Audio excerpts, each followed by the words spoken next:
as an organization ni kusimama na vijana kwa mambo ya relationships nini to battle the storms, because maisha iko na vita, iko na storms sana. Ukikuwa rich kid, ukikuwa like yani kama uko na pesa, kama una pesa, kama uko na wazazi ama una wazazi, wezi go through life tu na hakuna shida. So I guess nikufunza kufundisha watu how to deal with those storms that life throws, because zitakuwa. That's true.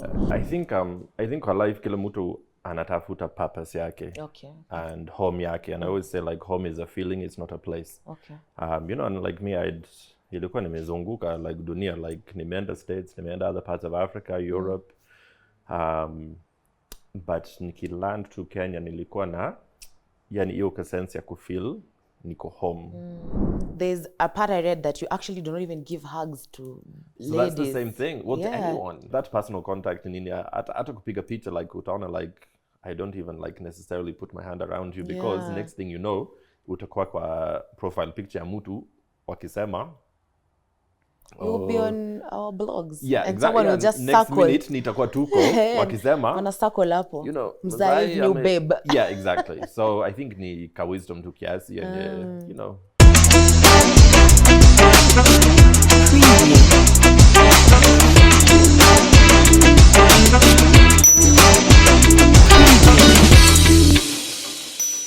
What's up, everybody? My name is Lily Aisha and welcome to Tuko Extra. Now, that is the last English I'm speaking today. From now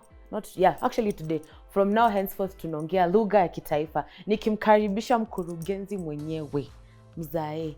Mambo. Habari yako? Poa sana. Umekubali tunaongea Kiswahili? Lakini hii yako ni sanifu, sijui kama nitaweza. Mimi naitwa Aisha. Unajua Aisha tunatoka Mombasa.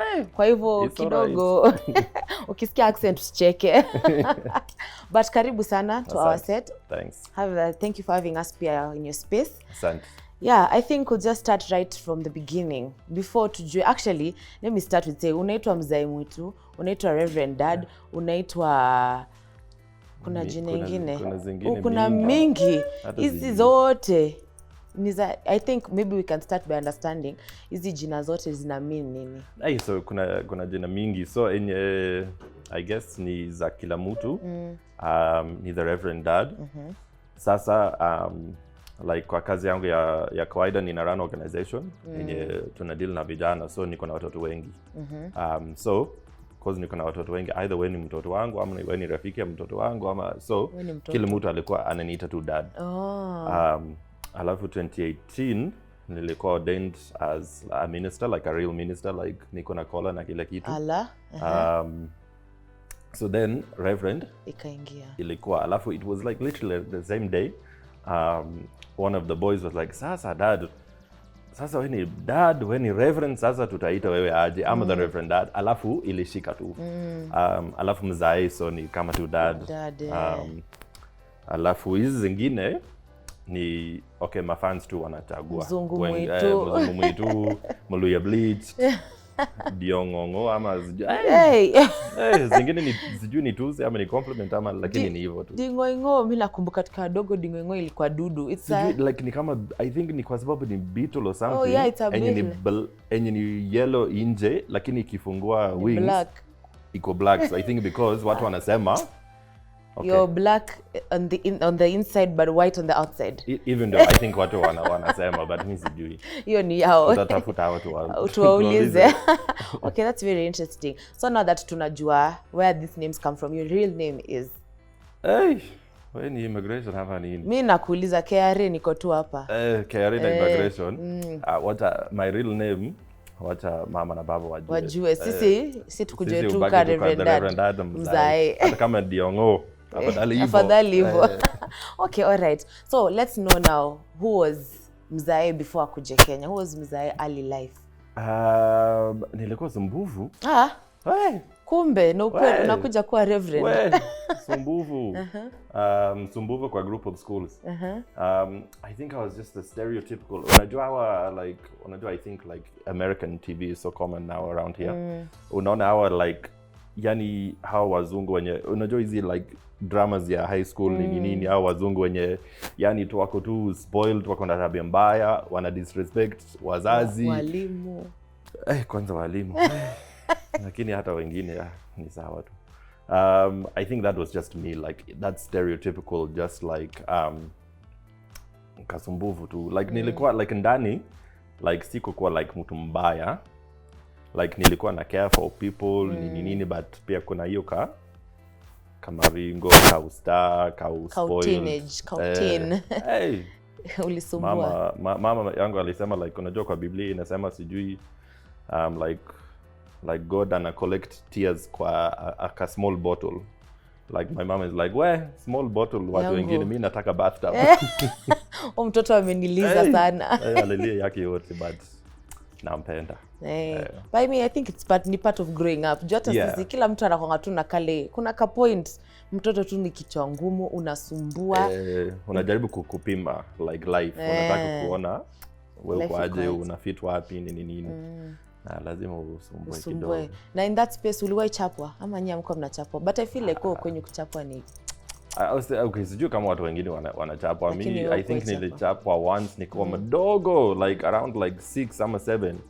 Na the funny thing is hata hii time yenye nilichapwa like hata siku kwa makosa yangu, ilikuwa ya ndugu yangu. So hata even the only time kuna zingine pengine ingebidi nichapwe, lakini so ulikuwa unaambiwa time out, face the wall. Hata sikumbuki. By the way, that's something funny. Mimi nilikuwa mtoto mzuri kabla hiyo teenage years. Teenage years niliharibika mpaka nilioza sijui. But yeah, paka like I think 13 14 ilikuwa like angel child. Alafu 14 to like 19, kabla like 14 until I came to Kenya. Adolescent age. Wacha.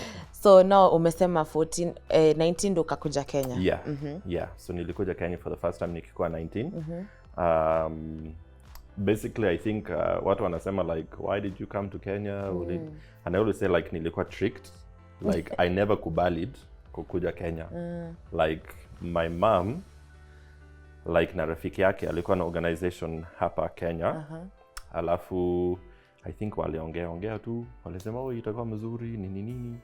I think basically alitaka ni atume mimi hapa ndio ni ushike adabu something, alafu nirudi kama nime at least kuwa na a bit of sense. So nilipata sense lakini sikurudi. Sense ukabaki nayo hapa. Nilikwama. Since 19, but then you went back. Yeah, so like for the first 2 years, 20, like when I was 19 till I was 21, because like unajua kitu nyingine ni senior, like okay, uzuri wazungu wengi hawasikii Swahili, so nitawasengenya.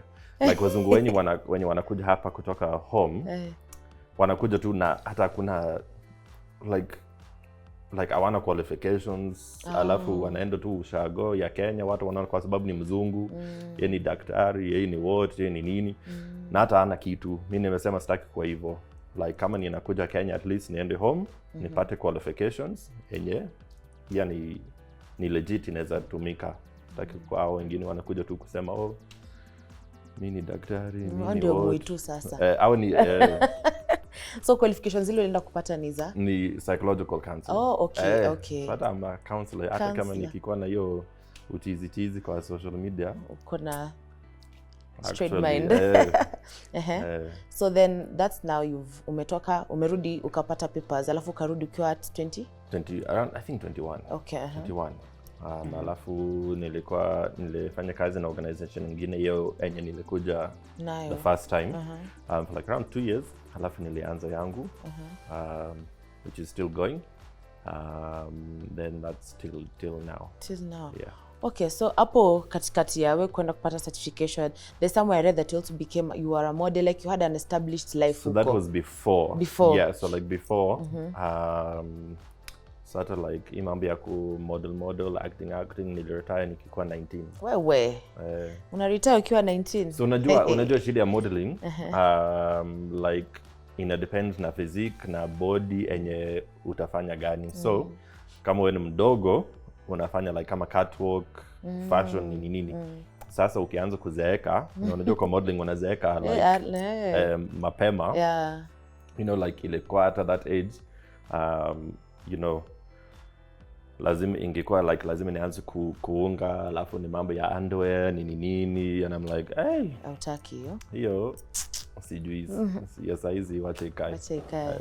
Okay, so ukakuja Kenya. Now umesema umeamua umekuja na unakuja kukaa. What was that hit that tunasema okay, I'm coming to Kenya and I'm coming to stay? Yeah, I think kwa life kila mtu anatafuta purpose yake. Okay. And home yake. And I always say like home is a feeling, it's not a place. Okay. You know, and like me, nilikuwa nimezunguka like dunia, like nimeenda States, nimeenda other parts of Africa, Europe. But nikiland to Kenya nilikuwa na yani hiyo sense ya kufeel niko home. Alafu purpose as well. Like although I think unajua kitu funny like watu wengi wananijua kama kucheka nini comedy. Lakini pia niko na temper. Ala. Hey, so I think hata vitu mingi nina like most of my decisions and things like that inakuwa kwa sababu kuna kitu imenisinya na sipendi, so lazima nirekebishe, ni figure out hiyo haifai. So kuna vijana wawili walikuwa like walipita class 8 like vizuri sana.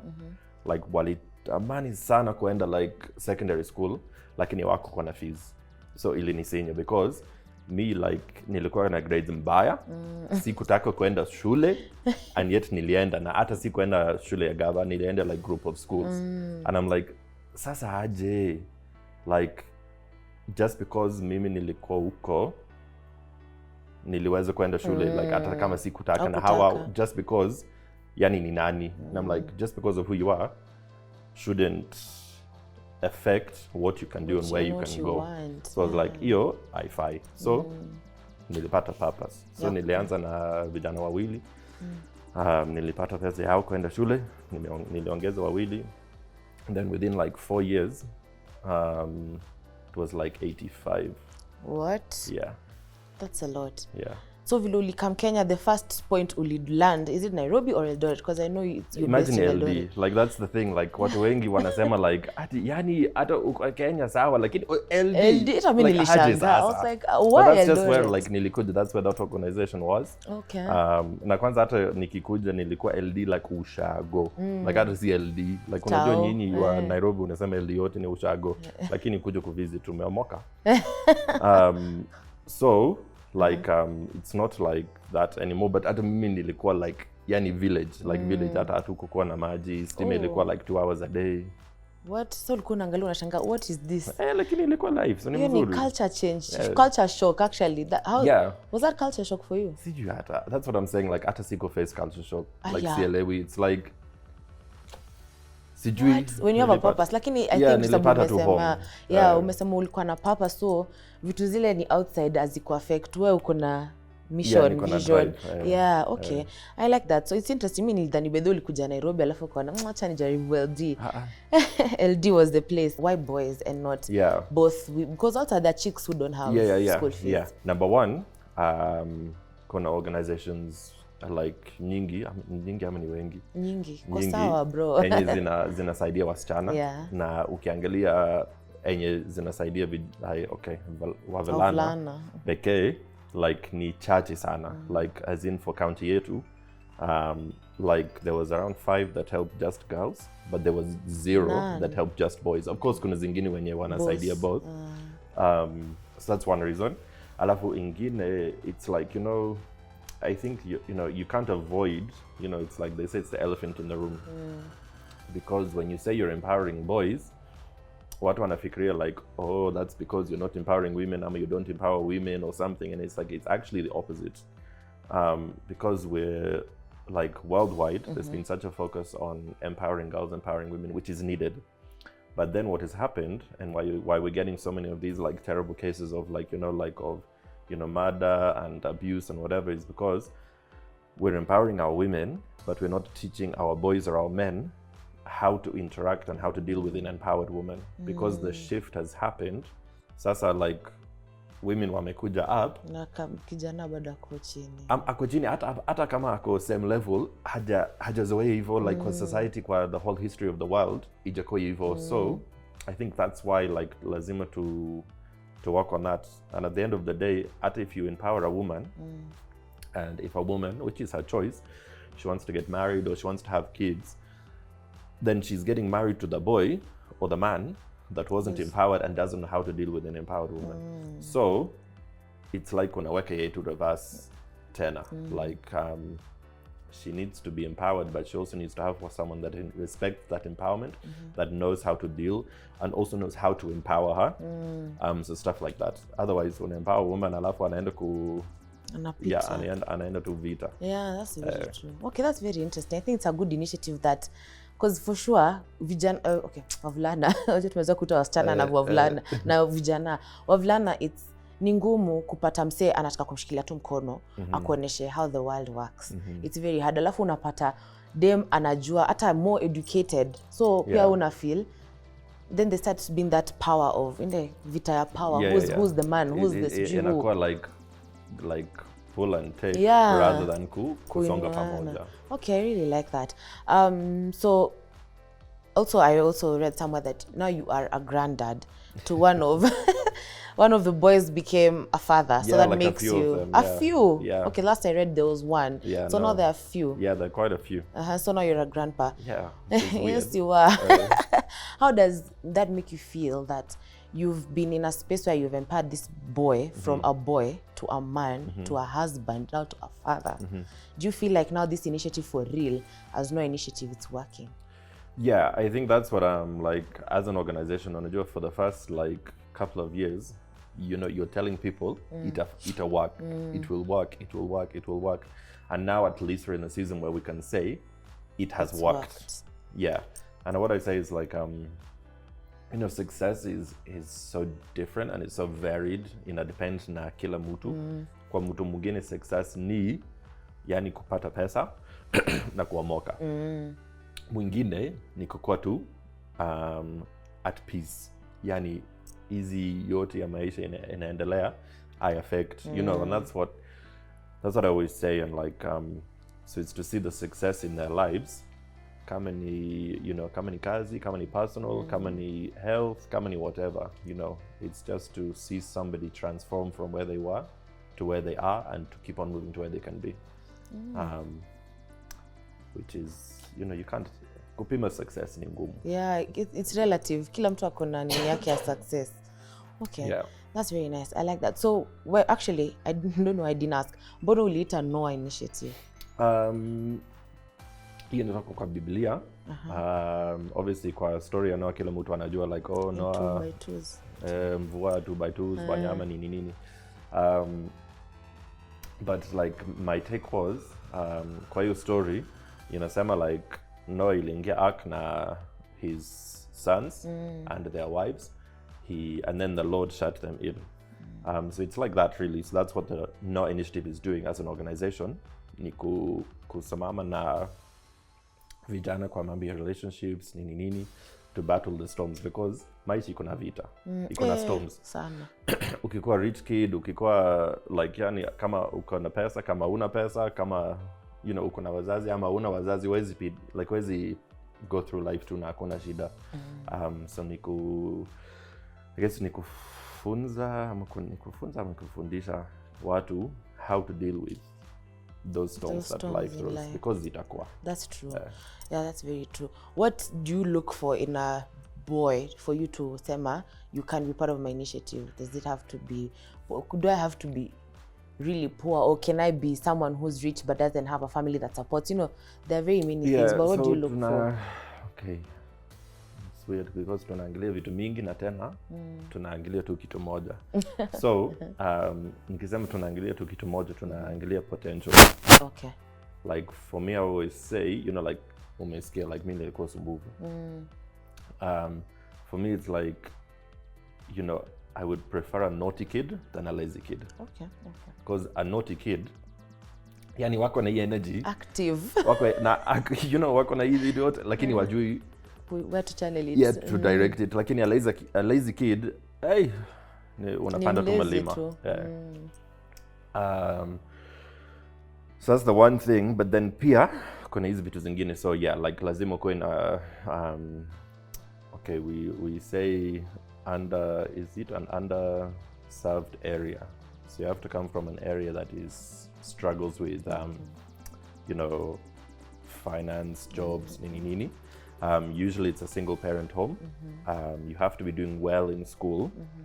And you have to have some kind of other talent that we can work with. Kama ni sing, drama, football, running, drawing, art, vitu kama hizo that you can, at least we can work with. Because education is books peke. Yeah. Life pen education. Okay, so then when actually you started this initiative, how did you get your first capital? Because I mean, it needs money to take someone to school. Yeah.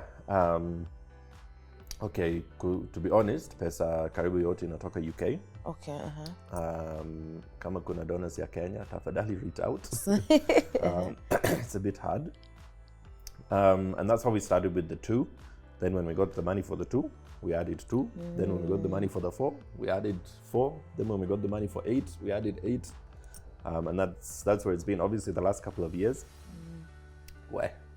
imekuwa ngumu. You know, like vile like kila kitu imefungwa huko ngambo. Oh yeah. Pesa imekuwa tight. Lakini bado tunaendelea.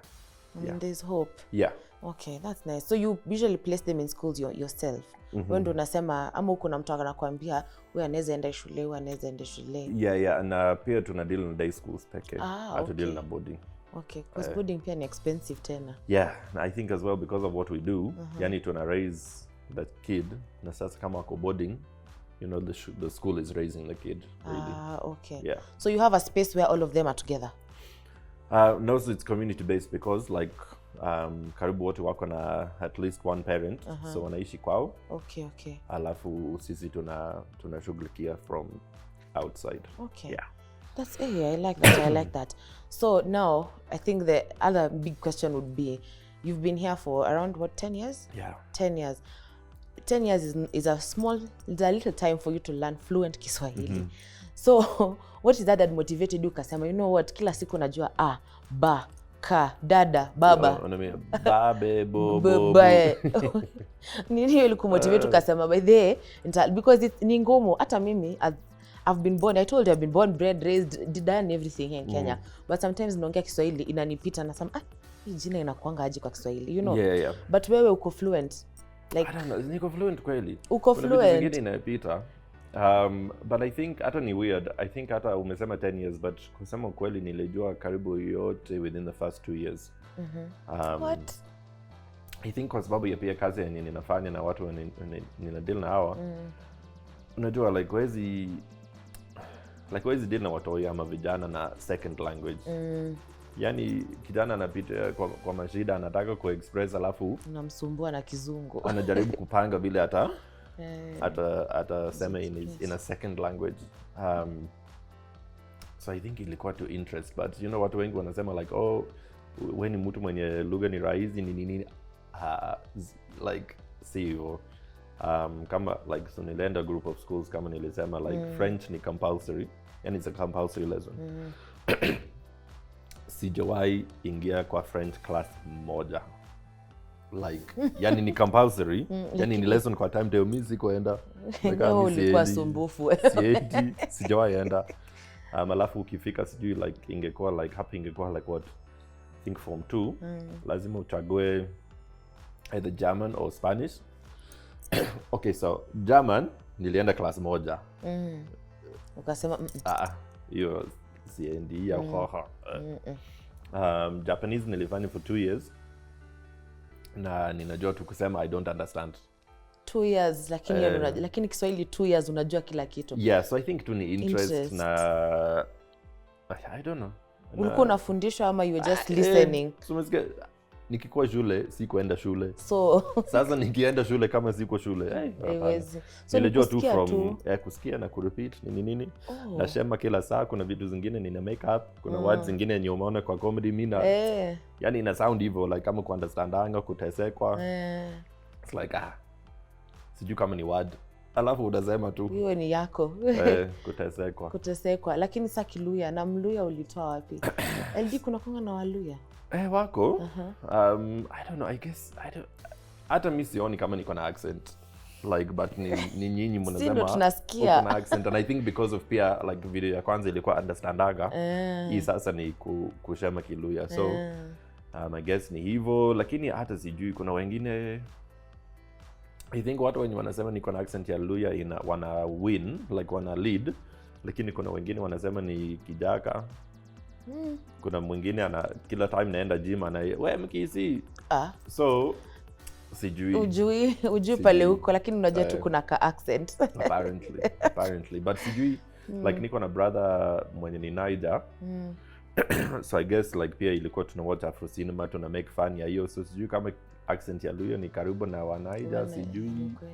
So I don't know. Unajua inakuwa na kauzito. Sasa pia Nigeria ni kiuzito, maybe that's the thing. Okay, umesema uko na brother Nigeria. Pia sasa unanichanganya. Now you are confusing me. How is that your brother? So kwa hii shule yetu alikuwa like Nigerian, it was boarding and day. So yeye alipata scholarship from Nigeria kukuja. Tukikuwa mimi nilikuwa mdogo like bara like 7. Na alikuwa class moja na my older middle brother. But of course sasa holidays, weekends nini haezi enda Nigeria kila time, so it's expensive. Like weekends, holidays angekuja kwetu.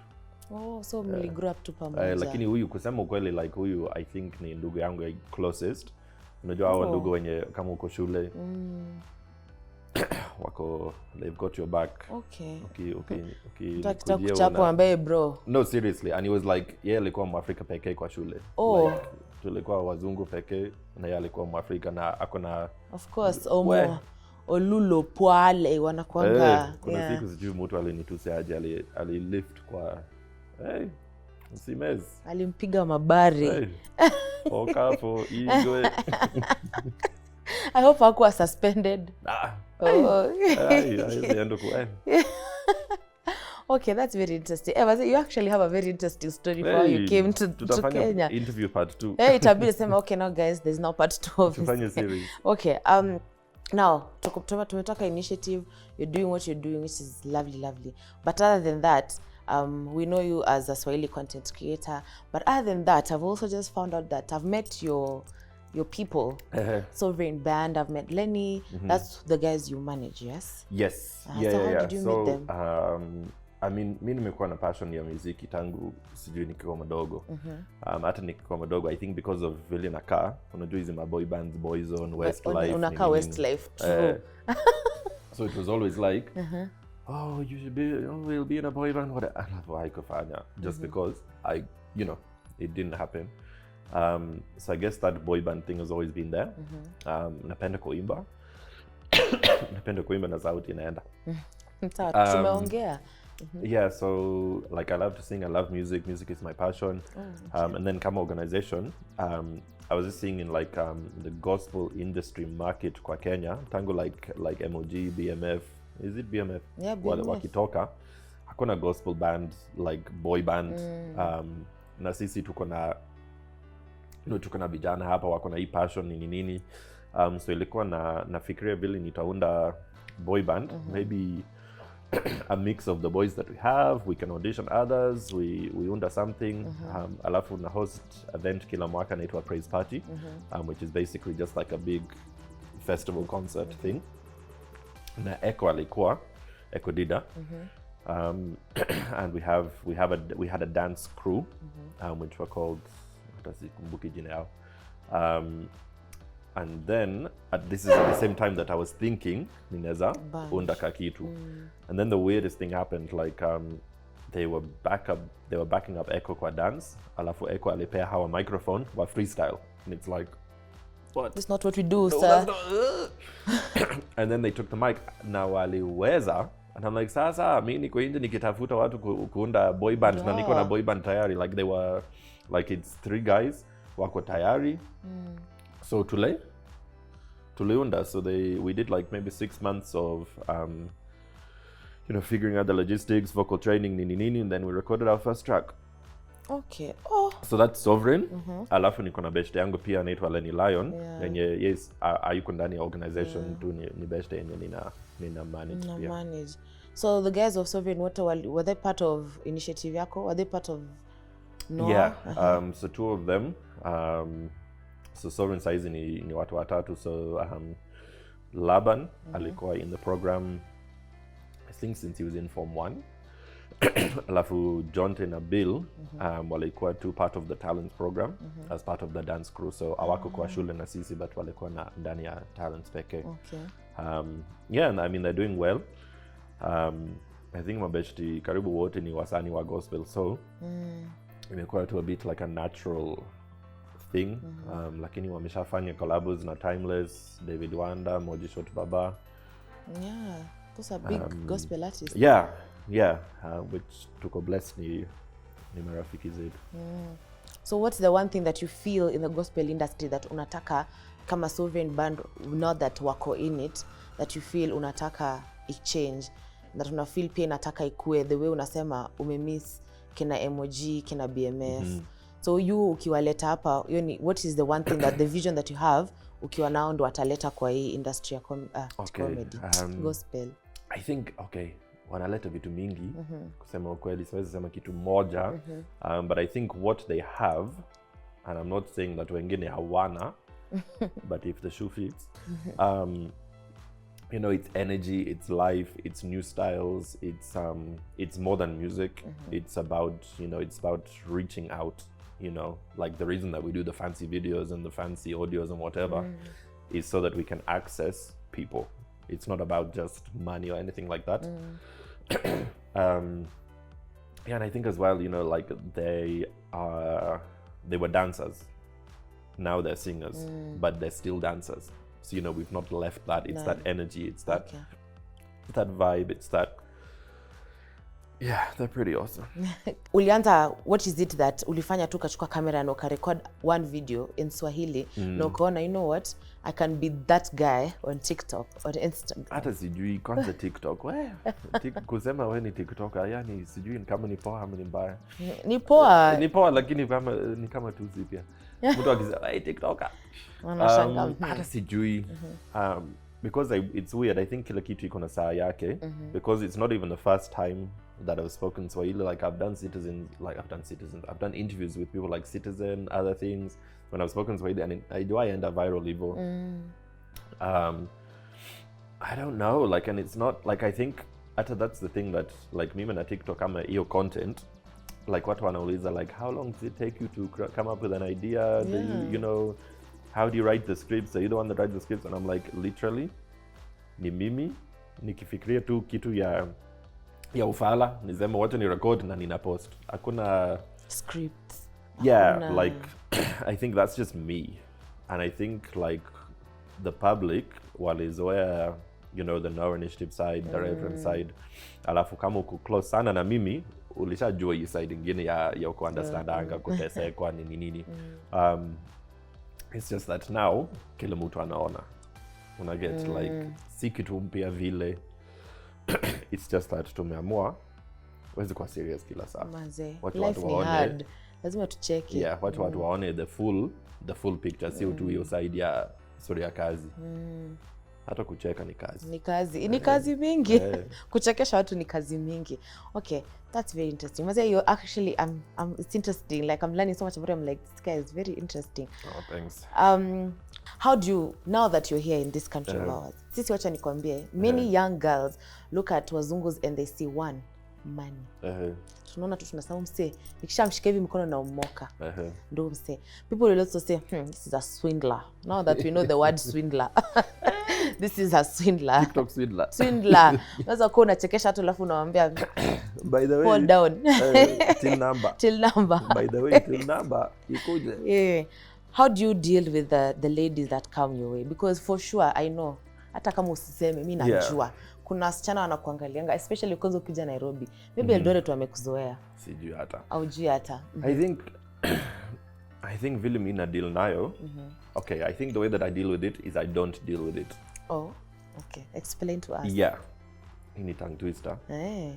So I think like I just like, okay, why do ukisoma comments ziko, DM ziko, but I just ignore it. Like, okay, DM kusema like, oh, I love your content, I'm a fan. nitajibu nisema oh thanks. Hizi za kusema vitu zingine mimi nataka kujua bagi vitu zingine niambie tupate like I don't have time for that and energy. Yeah, it's like, you know, that's not why I'm on, you know, that's just not what I'm interested in. So fans, big up. Thanks. Au vitu zingine I'm there to make you laugh na hiyo peke. What's the one DM that you've gotten and you're just like okay like bad? Yeah, like that one that caught you, like you're like, oh my god, what is all this? Yo hata kuna watu hata hawakuja na upole, wanakuja tu na siwezi sema, itabidi easy beep. Tutafanya beep. Ni mbaya. Ama usanitize, sema na sanitizer. Usanitize. Yeah, but I think people are just very direct with kitu yenye what they want. Actually, I don't know why this empowerment women these days, we are very straightforward with what we want. Yeah, so which is like, I mean, for other things it's great. You know, I think, I don't know. Yeah, it's, you know, what I'm like, I'm there to make people laugh, to encourage you. In that only. Ukitaka encouragement upande ingine, sio mimi. Okay, I think lastly I'd ask you, there's something that you said that the way you are empowering people and the space that you're in, you also, like, now that you're famous, you're now a celebrity. Yes, weird. Imagine you have to just accept it. Yeah. You're now a celebrity. There's a part I read that you actually do not even give hugs to ladies. That's the same thing. Well, to anyone. It's like anyone. Yeah, like I don't want. I'm not your dad. Like, go hug someone else. No. Go hug your like, mother. Yeah. You know, and when you say that inaweza toka kama ni maringo amni madhara or something, which sitaki iko hivyo.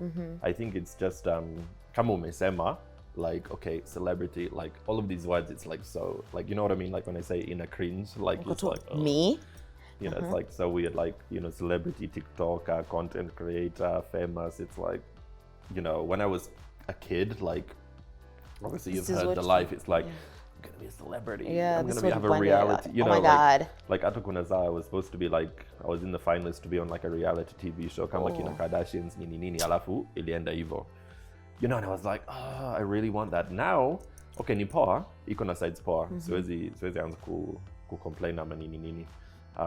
But pia kuna ka weirdness, you know, like nilikuwa Kisumu nikishuka kwa gari, nimeingia super, nimenunua crisps, nimerudi kwa gari. By the time nimefika kwa venue, like 2 minutes away, niko na DM ni picture like of me nikitoka na kwanza ilikuwa video yenye nimescreenshotiwa. Wow. Which akukwa nani ubaya, like ni fun, like it's so tu nimekucheki. But yeah, like you realize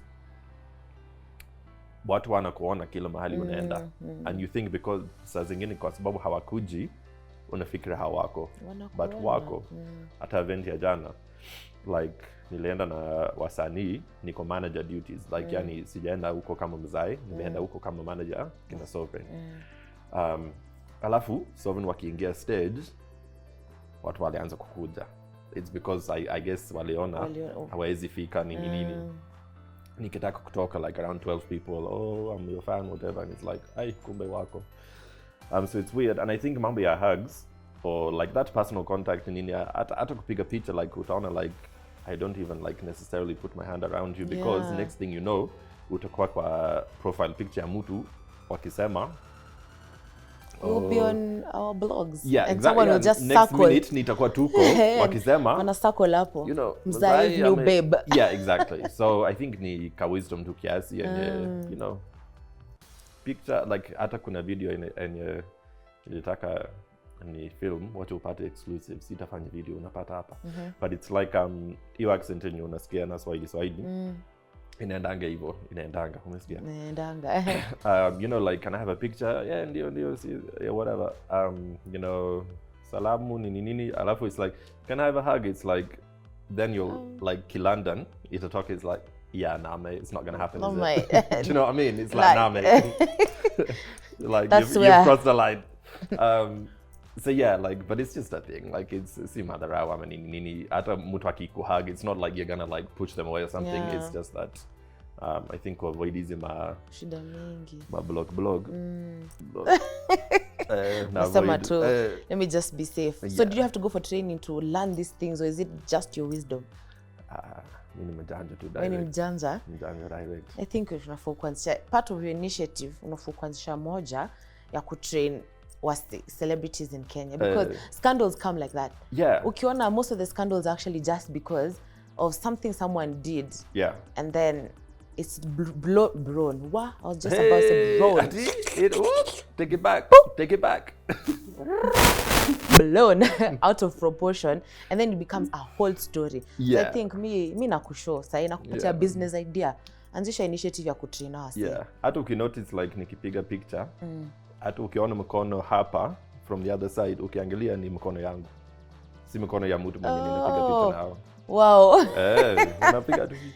Unafanya where unakuwa safe. Yeah. That's very interesting. I think lastly you'd tell us where we can find you, how we can follow you on all your platforms.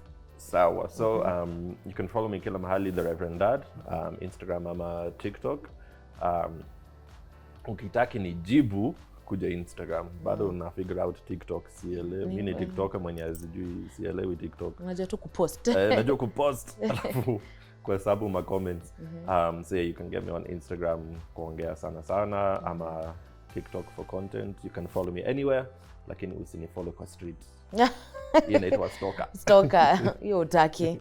Man, guys, this has been such an interesting one. You've learned so much about the Reverend Dad. Mzee amekataa kutuambia jina yake ukweli, but homestay. Tutafanya investigation. Acha sisi watu watuko, tutafanya investigation na tutapata. Sisi ninyo ndio tuko. Sisi ndio tuko. But then ningeva hiyo actually ama t-shirt ite sisi ndio tuko. Ai, na ujiniletea. Nitakuletea. I got you. Next time you're coming back after you come back from home. Delivery. Sawa. All right, guys, it's been real. Thank you very much from the Reverend Dad, aka Mzai, aka Mzungu Mwitu, aka Dingwengo. We are saying kwaheri. Asante.